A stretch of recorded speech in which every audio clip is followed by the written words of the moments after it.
Spanish. Hay interpretación en español en los tres botones de abajo y hay un globo que dice interpretación. Y ustedes pueden acceder a cualquier interpretación en español.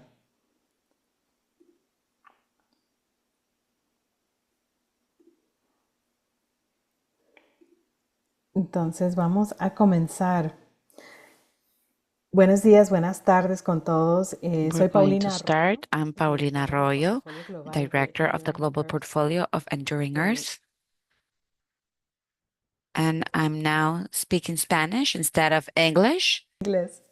Uh, Good morning, everyone. I'm Paulina Arroyo, the Director of the Global Portfolio for the Enduring Earth Partnership. Enduring Earth is a partnership of the Nature Conservancy, World Wildlife Fund, Pew Charitable Trust, and Zoma Lab. And it's an honor to be here with many of our wonderful partners in the Conservation Trust Fund world and with the GEF to be hosting this event.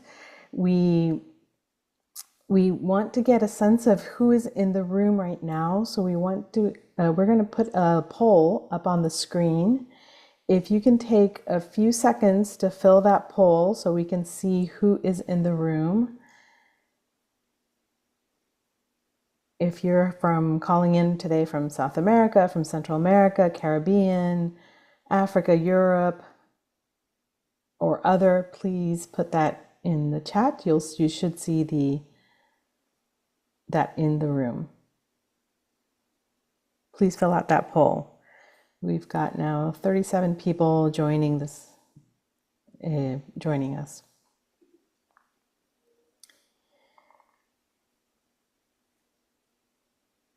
Okay, do we have any responses? Are we ready to see results? If you can please fill out that poll, we can begin.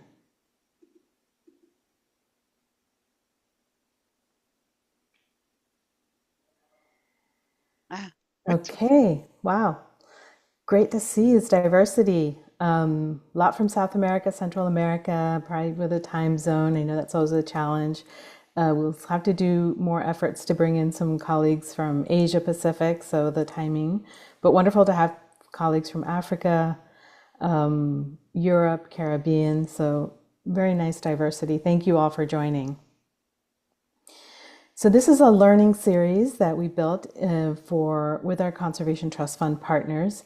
And this is building on a white paper that was launched in October last year at the COP in Cali. If many of you were there, if you haven't yet accessed the document, we will flash up a QR code that you can access the document, and we'll put that also in the chat. This was launched in October last year in collaboration with the GEF, Red Lat Cafe, and Enduring Earth. And this document really captures 30 years of global experience with conservation trust funds and highlights their growing role in advancing the global biodiversity framework and other national conservation priorities. It documents the fact that conservation trust funds are funding mechanisms, but they are also long-term institutional platforms that can outlast political transitions, connect local communities to local finance, and ensure continuity in our conservation goals. And so I highly recommend that you use this document as a reference point, and we look forward to building on this document and gathering more lessons as we look towards the future. And for today in particular, what we're going to focus on is policy coherence. And that's a dimension that is explored in this document as it refers to how we are aligning biodiversity, climate, and development policies across sectors and ministries, in particular in the countries where we're working that are high biodiversity, but also the challenges that it comes with always competing with the development sector and the environmental sector. And so many of us, know as we're working in conservation in this diverse countries around the world, we often know that leading leads to fragmented efforts. So the lack of coordination between these sectors, we have inefficient resource use. It leads to contradictory outcomes. They usually come to head these policies. And what the document really brings forth and highlights is that the conservation trust funds and the partnerships around those conservation trust funds, such as with the GEF, Enduring Earth, and so forth, they help to bridge a gap and create some consistency in promoting that policy coherence. And by doing so, what the paper highlights is that conservation trust funds are very adept at convening diverse stakeholders across all the sectors in government, but also civil society and communities. They influence long-term national planning and subsidy reform, for instance.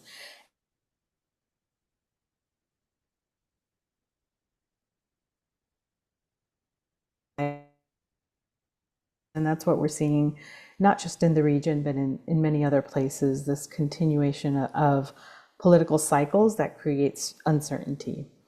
And many conservation trust funds also played a critical role in the project finance for permanence, or PFPs, which is what the Enduring Earth Partnership has been working with conservation trust funds now for many years.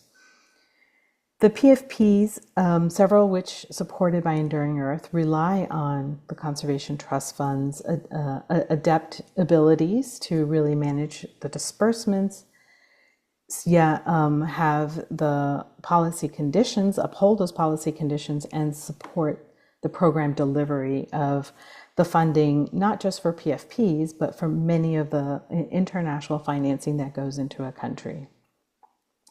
So it's an honor today really to have the speakers with us that bring a very unique perspective on the policy coherence and its importance in moving forward the global biodiversity framework. We have with us today Adriana Moreira, who is the head of Partnerships Division at the GEF. And many of you know Adriana. She has been a stark supporter of not just the conservation trust funds, but models such as PFPs in long-term conservation finance, and has lived directly the importance of policy coherence in many countries. Adriana has been instrumental really in linking the GEF investments into those national policy outcomes. We also have with us Katie Matthias, the Conservation Trust Fund Officer at the Pew Charitable Trust. Katie has helped shape CTF governance design across many regions, and she brings really deep understanding of how a fund architecture influences long-term collaboration across sectors.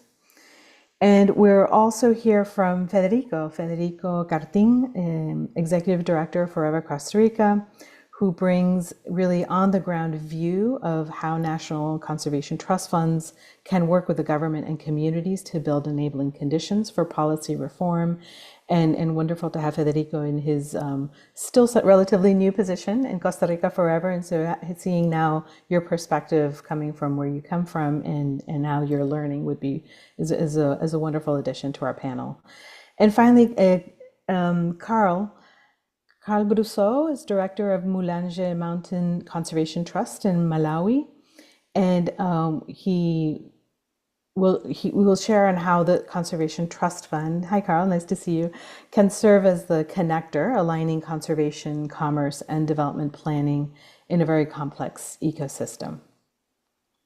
So before we begin our panel, I'd like to turn to one question, overarching question for all of you. And we can start with Adriana. But how do you see, how are conservation trust funds being used beyond financial tools, but also as platforms for advancing policy coherence that helps governments align biodiversity, climate, and development priorities? So one overarching question for each of you. Thank you, Paulina. It's a great pleasure to join you all in this webinar. I see conservation finance, CTFs, as very important allies in this process. The whole concept of policy coherence is at the center. Políticas está en el centro del nuevo ciclo del Jeff para poder adoptar un enfoque que llamamos que todo el gobierno y toda la sociedad, es un abordaje de todo el gobierno y toda la sociedad Estamos empezando con este abordaje. As you all know, the Jeff works in 4-year cycles. We are now finishing the Jeff phase cycle that we went in June 2026. But we already start planning and developing the programming directions and the policies for Jeff 9. And one of the main discussions and main debates are around policy coherence, because we all understand that it's not only about finance, but it's also about coordinating the different ministries, sectoral ministries across governments, and the policies that applied that sometimes they almost cancel each other and lead to very inefficient use of resource. So I think in this whole discussion and very important approach, CTFs are a key ally, particularly because of the particularities of CTFs that we have been discussing and are well, summarized in our publication of long-term, they are institutions that have been created in country. They have established dialogues with governments, with donors, with, I say, key stakeholders in each country. Some CTFs act as a regional level. So I think they are very important partners in this whole dialogue. And also, some CTFs have a lot of experience with dealing with multilateral development banks that together with the IMF in the developing of the country platforms in the negotiation of credits for country are very central to this effort of policy coherence. I think CTFs can be very important allies on the ground on aligning all these discussions. Of course, these go well beyond just the environmental area, but the environmental alliance of this policy coherence for nature is fundamental if we want to achieve our goals under the various conventions. So I want to stop here to hear from my friends. I'm going to go over more detail in the other questions. Thank you. Thank you, Adriana. And I'm going to jump to Federico, sort of being newer to this area, and getting your thoughts on this, how the conservation trust funds really can be platforms for advancing policy coherence. Thank you, Paulina, and hi, everyone. Good morning or good afternoon, wherever you are. It's an honor to be here. Um, I would say probably even cite an example, and an example in Costa Rica of how we've used that convening power is the Blue Fund. The Blue Fund was established in order to support the 30% protection goal, or with the CBD goal, number three, moving from 2.7% to a 31% expansion in the exclusive economic zone that created expanded the Cocos Island Park and established also the bicentennial management area.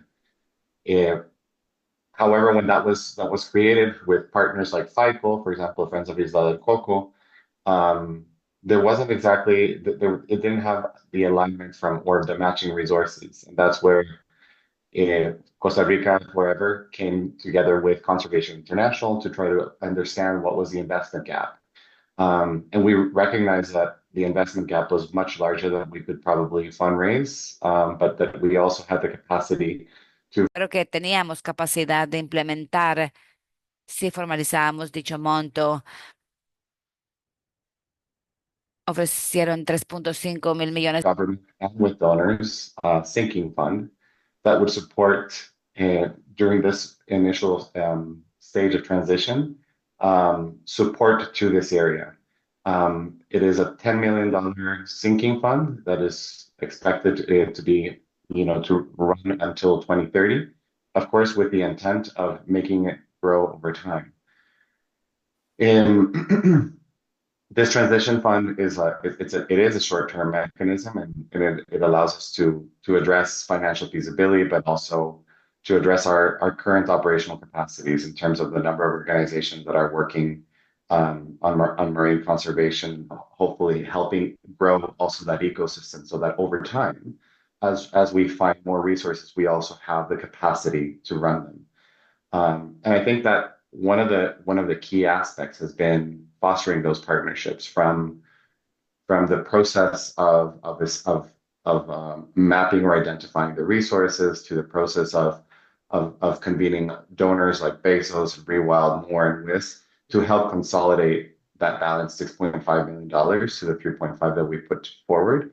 And now we're creating that capacity, not only from the perspective of effective management, but also incorporating something that has been key to convening other kinds of non-traditional partners or non-conservation partners through the Blue Economy Fund. So we have pegged around $330,000 per year to support Blue Economy. We've actually just started our first grant call um, for them, and this year additionally, Pubert Taredi donated an additional $200,000. So this year it's around a little bit over $500,000 specifically to Blue Economy, and this is important because it has allowed us to be able to bring Incopesca, or our fisheries institution, to the table. So we are articulating conservation and creating the incentives for them to be part of the conversation. Um, and they sit on our steering committee, although they are not a donor, and donors are the ones who set budgets. They do inform um, where our priorities can and should be. And so it creates that incentive for conservation authorities, and in this case, fisheries, to work together. Thank you, Federico. Really interesting, and we can go back to this a little bit later in the panel on some of the policy connections with those investments that you've done. Carl, I'm going to turn to you, and again, just the first overarching question. We're not yet going into the more specific questions, but would love to get your thoughts on how you from your work in Malawi and what you've seen in the region, the Sea Conservation Trust Funds really advancing policy coherence. Yes, I do think they are critical. I talk more to some of the CTFs I've been working with beforehand rather than MMCT, which is more a local site based CTF. But certainly, I have seen in the past where we have worked as CTFs to really encourage the family of environmental organizations, if I can put it as broad as that, from government through to CSOs, from research institutions, academia, associations of all sorts, and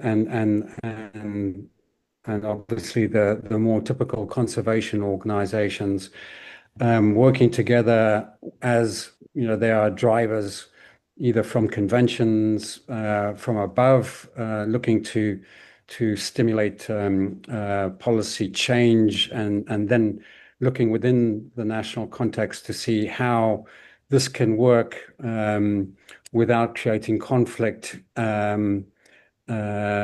between different types of natural resource management policies.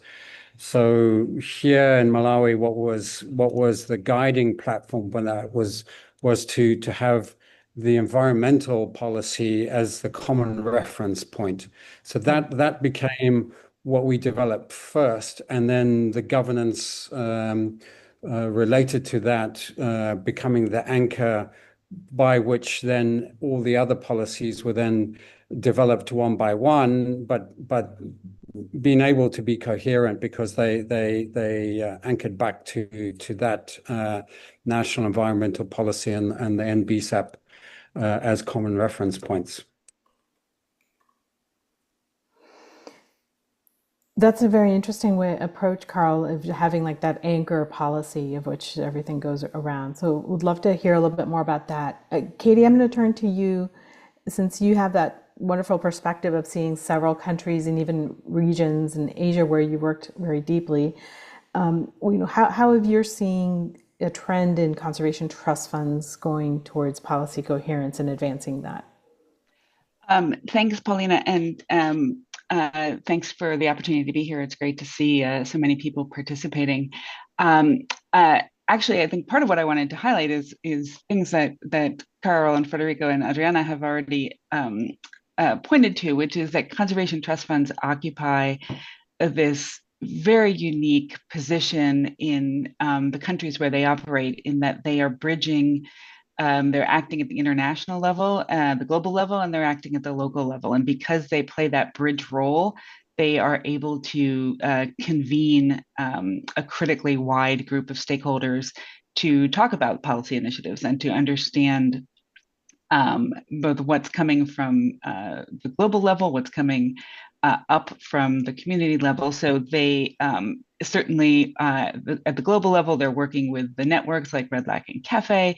They're participating in international fora like the UNFCCC COP, the Convention on Biological Diversity. They're tied into scientific research that's happening not just within their own country, but in other regions as well, and looking at how policy solutions have worked in other regions and can be brought into their own country. And they're integrated closely with the multilaterals and like the GEF and the bilateral donors so that they have an understanding of what some of those global priorities are. At the same time, they know almost better than anyone what is happening in their own country with indigenous communities and rights holders, with local governments, with community organizations, and the NGOs and civil society organizations that are doing conservation on the ground. And so that allows them to create this sort of remarkable role as a stakeholder convener. And as all three of my colleagues alluded to, that's that convening role that allows those policy conversations to happen and to transcend political changes. That's very true. Thank you, Katie. And important, especially as we see so many changes in governments and politics. And so how do we have that consistency across? So I'm going to go now directly to our questions for the panelists, and wonderful to have had that kind of ground setting, context setting. Adriana, I'm going to go to you, and I have two questions for each one of you. So I'm going to go ahead and just ask you those two questions, and you can feel free to answer as combination. As you mentioned earlier, the GEF has played a critical role in catalyzing national level action through the conservation trust funds and other organizations, civil society organizations. From your perspective, how can the GEF and its partners most effectively scale that cross-sectoral policy integration through the CTF partnerships, especially with the Global Biodiversity Fund coming online and then the GEF 9 investments, as you mentioned? And second, as you're looking ahead, what capacities or innovations do you think CTFs will need to strengthen in order to really stay relevant and effective in delivering those GBF and SDG financing demands? Thank you, Paulina. And as you know, in our introduction, we already discussed, but I just want to emphasize because the GEF has shown, and GEF has, had the privilege actually to be the creator with GEF funds of many, over 60 CTFs and counting, because we're still contributing to the creation of new CTFs to our partnership with Enduring Earth and others. Under the new Global Biodiversity Framework Fund, we are already contributing to CTFs, particularly in the goal of the 30 by 30, the target 3. So I think this has shown over the past decades that CTFs are not just financing mechanisms. They are durable, nationally or regionally anchored institutions. And they have with their reputation, with their efficiency and all the standards that we've been developing over these decades, a seat at the table. And they bring together government, civil society, private sector, and in doing so, they are important allies in this effort to create an enabling environment to better deliver policy coherence for nature. And not only they are an anchor institution nationally and globally and regionally, they also have this capillarity of the relation with smaller organizations on the ground. You know, it's been grassroots, indigenous peoples organizations, civil society organizations in general.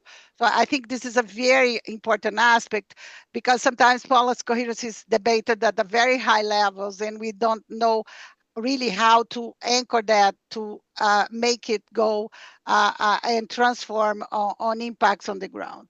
And this coherence matters because the world's environmental goals and the SDGs can only be realized if we address this nature funding gap, no? And that's the difference between the current financing and what is truly needed to meet the 2030 goals. And the current context is actually very challenging. And we all know that closing this gap not only requires mobilizing more resources, but also reducing the overall financing needs uh, by eliminating efficiency in all these systems. So enhancing policy coherence is a must, you know, and does exactly that.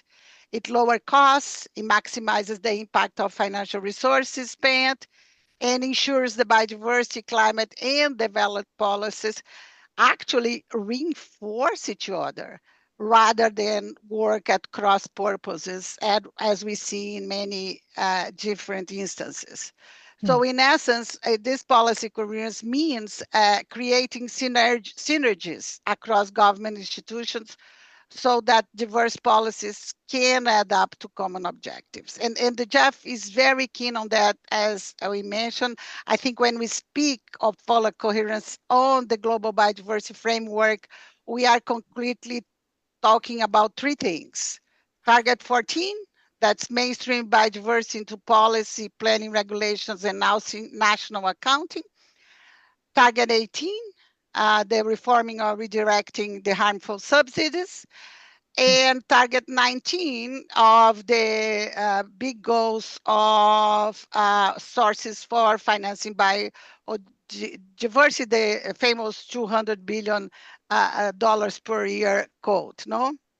And I think none of these targets can be achieved by environmental ministries alone. And I think that's the beauty of having solid institutions like CTFs that have this cloud, that have, I say, trust, that they have reputations for efficiency and transparent use of resources, that can be partner with very key government areas of agriculture, fisheries infrastructure, development, and planners to act together. So the Jeff is very keen in our partnership with the CTFs on how can we support the CTFs to engage more broadly across in this policy dialogue that's very necessary. But why the CTFs are so important is because they provide a neutral platform. They are independent, they are multi-stakeholder, they can work across the ministries, you know, they can, without being captured by a single agency, you know, they are long-term by design. So they go across political cycles. And that's why I see the beauty and the value of these institutions. You know, the financing platforms that the CTFs have developed over the years, making them sustainable institutions like the endowments mixed with the finance models really allows for that. And also, people already mentioned, you know, the strength of the global, the networks, you know, like, and this relationship with global entities such as the JEF, and the strength of the Red Light Cafe, the CFA, the practice standards. I think these all give donors and governments confidence, you know, in the relationship and in the policy dialogue and the finance through CTFs. So in terms of capacity and innovations that I think that the CTFs could do, first of all, let's keep the good work and enhance, no, because I think one of the, ensure good governance. I cannot emphasize enough the importance of the robust governance structures that guide the decision-making process and the operations of CTFs. This is highly relevant in this relationship with areas outside the Ministry of Environment, because it's usually the ministries of environment already know the CTFs. I always say that we need to bring the CTFs visibility more to the multilaterals, even to the CDB. The CDB knows very little about the CTFs. I come to realize, but also within countries, I think they need to be more visible also as instruments for the other ministries. And we already heard some very interesting Más en conjunto. Ya hemos escuchado buenos ejemplos de mis colegas aquí, pero también sé que muchos fondos ambientales ya han pasado, o sobrepasado esta barrera de solo trabajar con los ministerios de medio ambiente y sectors. I think continue to strengthen the sound financial practice that they have, accountability and effective use of funds, because this efficiency is what we want in the entire system. And so the CTFs can demonstrate that. And the standards, are very important. And just to close, I think continue to innovate. CTFs have been really important innovators and kind of test grounds for creation of new sustainable finance mechanisms. They are behind some of the breakthrough financial mechanisms for biodiversity that have been developed, such as payment for environmental services, nature bonds, strategic use of insurance and others. So I think that's what we need also, to continue to innovate and, and position. And through this alliance, I think with the multilaterals institutions such as the JEF, through the foundations, we can really raise the profile of the CTFs in this quest for policy coherence for nature. Thank you so much. Thanks, Adriana. And I think you've got a great segue on that institutionality, the importance of that. And Katie, I'm going to go to you because based on your experience, you've been working on CTFs and designing those governance frameworks. And I would love to have your thoughts on how that's linked to that fostering the policy coherence. But then if you can put that also in the context of the project finance for permanence initiatives that you've seen, how these are key ingredients that have also helped to bridge those, the institutionality and motivate policy alignment. Great, thanks, Paulina. And so to build on what Adriana was saying, one of the most critical components when we design the governance structures of conservation trust funds is that we build in balanced representation. And so the governance ensures that there's no one constituency or group of stakeholders that control the board or control the governance, but that there is representation across the board. And so, and that can be true whether it's ensuring that government doesn't dominate, or that any particular funding recipient doesn't control the board, but that we include those parties. And so, to Adriana's point about the ability of conservation trust funds to work across government ministries, one way that happens is by including both the Ministry of the Environment and often the Ministry of Finance as representatives to the board, because it is, in a lot of cases, by drawing in finance and helping them to understand the critical role of the environment, of natural resources in the economic well-being of the country, both in terms of the economic health of communities, as well as just the economic health of the country as a whole. Through that, the inclusion of finance in that conversation, they help to support policy change. And that can be both in terms of environmental policy, but often in terms of looking at tax structure, at subsidy structure, and ensuring that we recognize how harmful subsidies are in long-term detrimental to countries' economic health. And that really truly does go back to how we design the governance of conservation trust funds, to include that multiple parties of government have a seat at the table, but that they can't control the board, and therefore the Conservation Trust Fund has that independence that Adriana alluded to, that withstands changes in political will, in political cycles, and maintains consistency over time.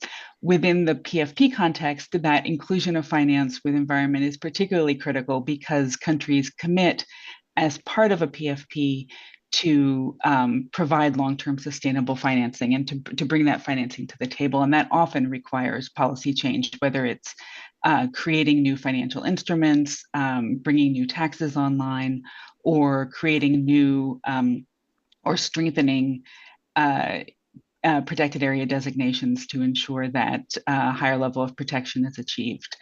So the PFP uses both the integration of conservation goals, a conservation plan with a financial model, so that those two sets of outcomes are intrinsically included or integrated.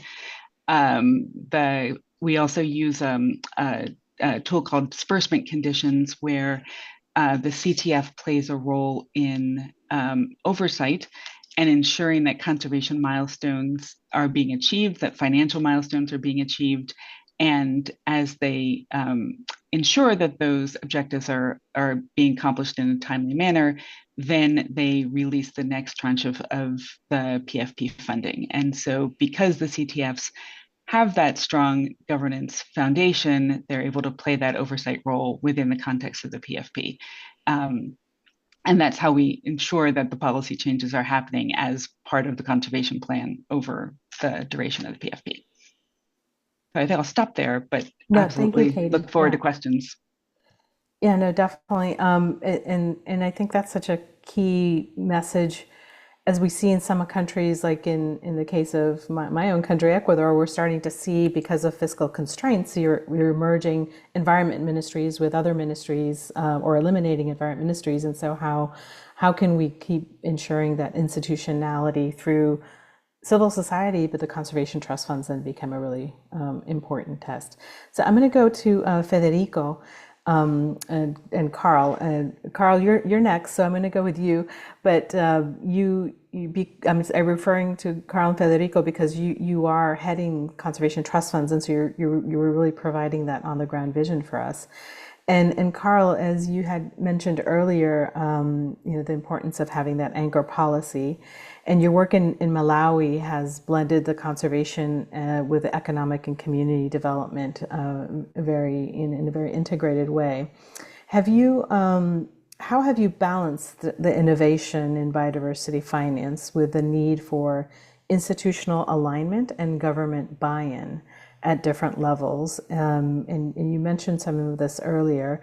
And then I'll go ahead and ask that second question as well, is that if you see the role of your CTFs like you in supporting subsidy realignment and more integrated national policy, especially when there's development pressures that we see development pressures coming in. And so how are those tightly linked to the conservation priorities, and how do you make that balance actually work in real time?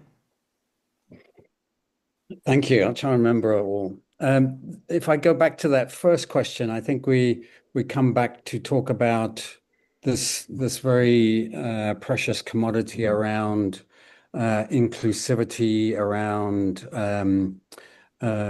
collaboration and governance, which works in a way from governance structures, but all the way through to what happens through to implementation in a real sense of representing all those who are involved. And we can have simple, not simple, but straightforward multi-stakeholder representation on our boards. But I think now we need to go much further than that. And if I come a little bit to your second question and to something that Adriana was talking to, we see at the local level now that there's been quite an inefficient use of resources ongoing for some time, particularly within important landscapes and in protected areas. And we have now worked towards trying to unlock many different resources and services to benefit, as you're saying, between the economy and conservation and a community. We seek out what we call the triple win, which is reaching commerce, reaching community, and reaching conservation in a way in which they work together. And that nexus really does create a sustainable way forward. But it does still rely, when we're going to implementation in the various forums there, that we involve the government line department, that we involve, and this country has a lot of regulatory authorities across resources. So involving them, looking at national associations within each sector, very common here, research institutions, and then now a little bit closer to the local level, resource user groups. Local associations can be here, and CBOs and conservation organizations. Them working together, okay, in a way in which is now a bit more feasible because of virtual attendance, rather than high cost travel from national capitals down to remote places like where we are. And just like working together on a platform, not even a committee, because anybody who considers themselves a stakeholder should be able to participate without being invited or included on the committee structure, etc. So these are open platforms around, particularly with us, the various resources that we are working on. Now, coming a little bit more to the second part of what you were asking to, we have tried to look up at the policy guidance that's above us, but also to inform to it by the practical realities that are on the ground. And I think a place like Mount Melange is no different to many other places around Africa. Yes, we're very happy to be a World Heritage Site as of a few days ago. So that's been and again an achievement that we have driven very strongly ourselves in working with many others, and that's an outcome of 21 years of work, quite incredible, really. But we have achieved it third time round. But so we see this area as having more than a forestry resource, and it is a protected area for forestry management, but reaching beyond that to a range of other resources and services such as energy, water, biodiversity, culture in itself, the plantation resources, and various other means by which we can incorporate commerce and community benefits. And so we saw that to get this policy down to a meaningful level here, we led a process. When I say we, I mean all of us led a process with the technical assistance of the United States Forest Service to look at developing what we call an integrated management plan. It was started in the beginning as a multi-resource management plan, and then it was developed into an integrated management plan, whereby we look at all these different resources, take into cognizance the policy and national guidance around those, but bring them down to the reality of what we can do here. That was developed by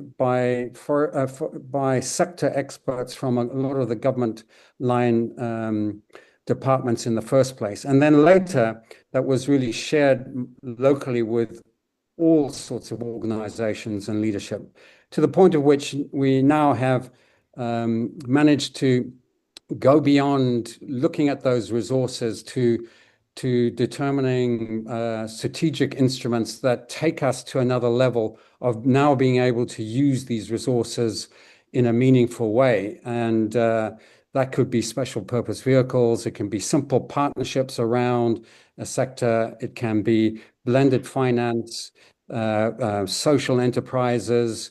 A lot of these different ways of working with finance, including trying a green bond, but unfortunately Malawi's sovereign integrity is very difficult. So we have the ability as a CTF to really, as all of you have said, to convene, but also really convene a lot of attention at a local level to unlocking resource use and letting that resource use really feed back to mountain conservation. And the ultimate there is that we are looking through a business plan to seek the delegated management authority of the protected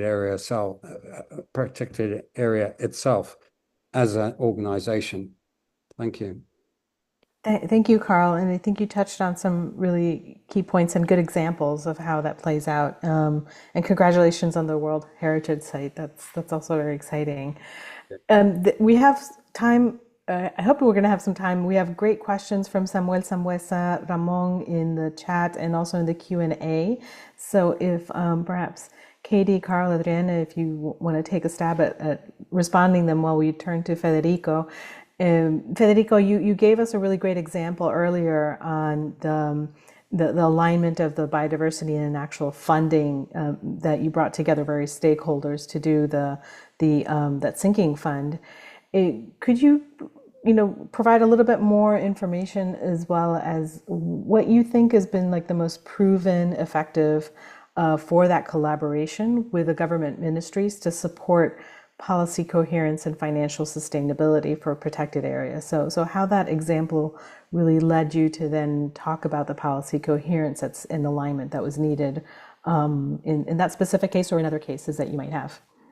Of course.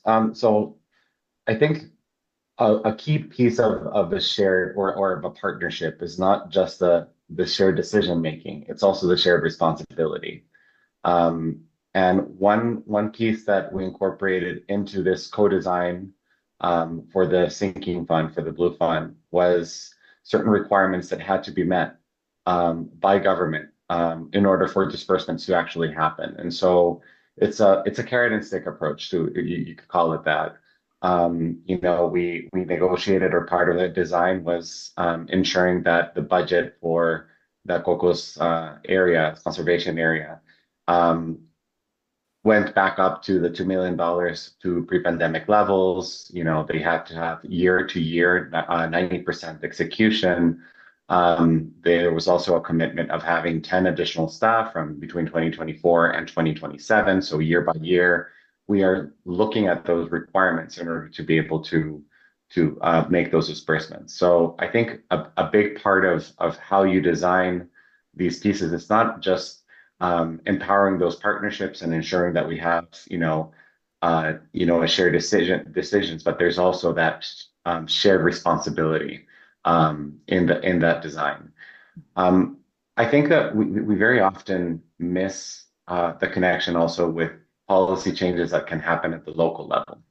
And one of the things we very often talk about the national level, but we also need, there's also an important need to work at the local level. In Costa Rica, we have two levels of government, national and municipal.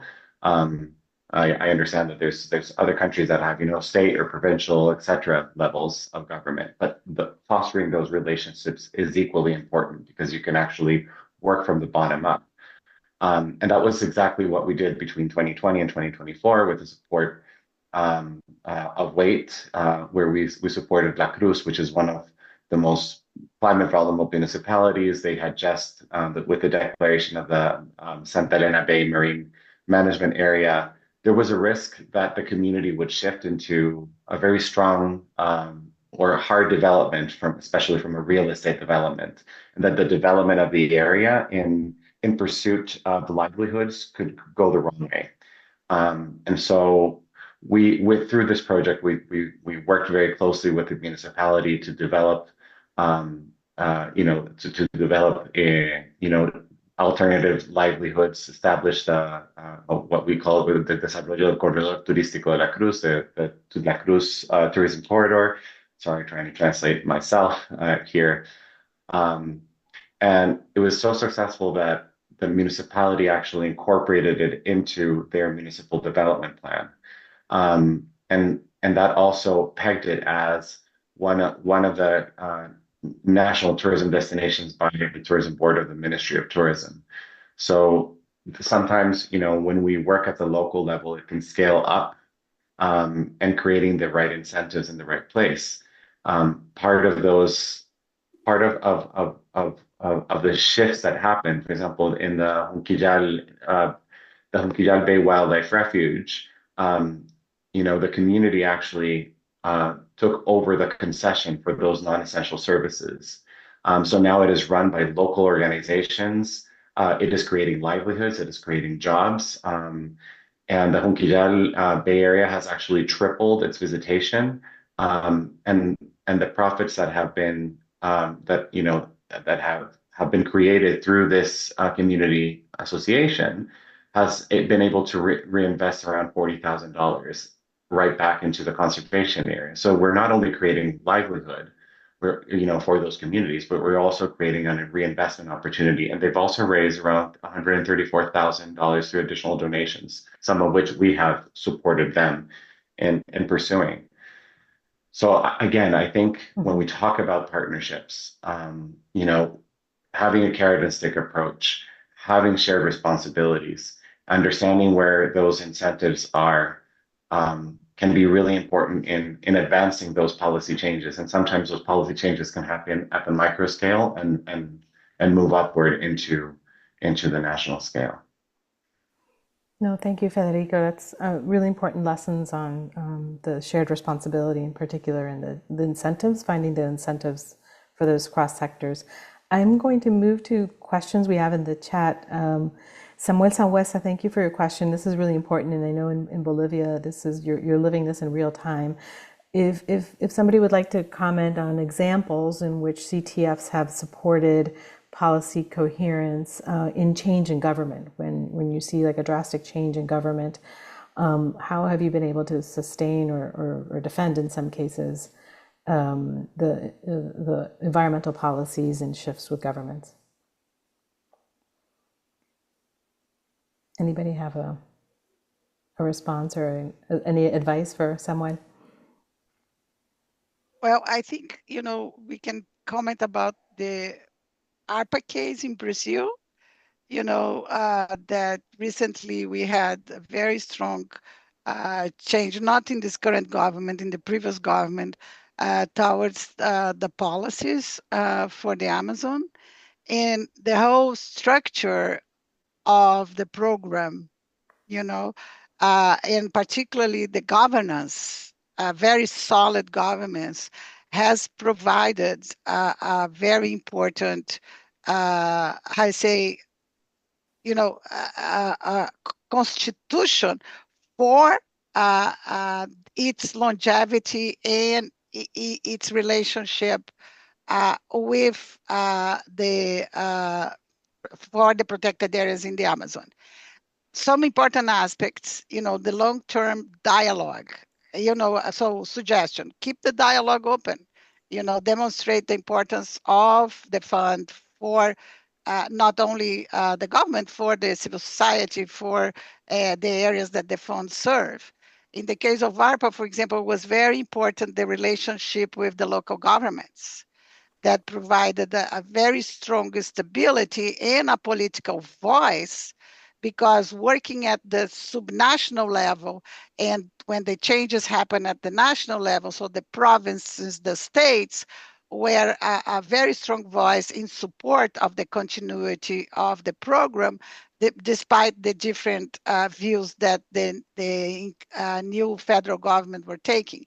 So this, diversifying the structures that you work with is also, some funds tend to concentrate work only at the federal level, but working also with the subnational and local governments can help with this stability and this dialogue. So this is some lessons learned from something that happened very recently, and with a very positive outcome, I would say.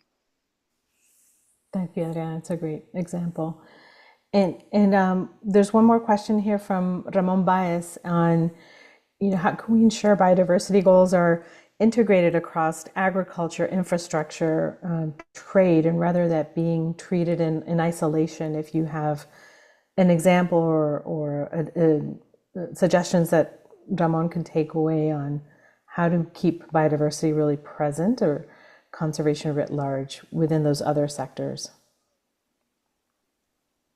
Katie.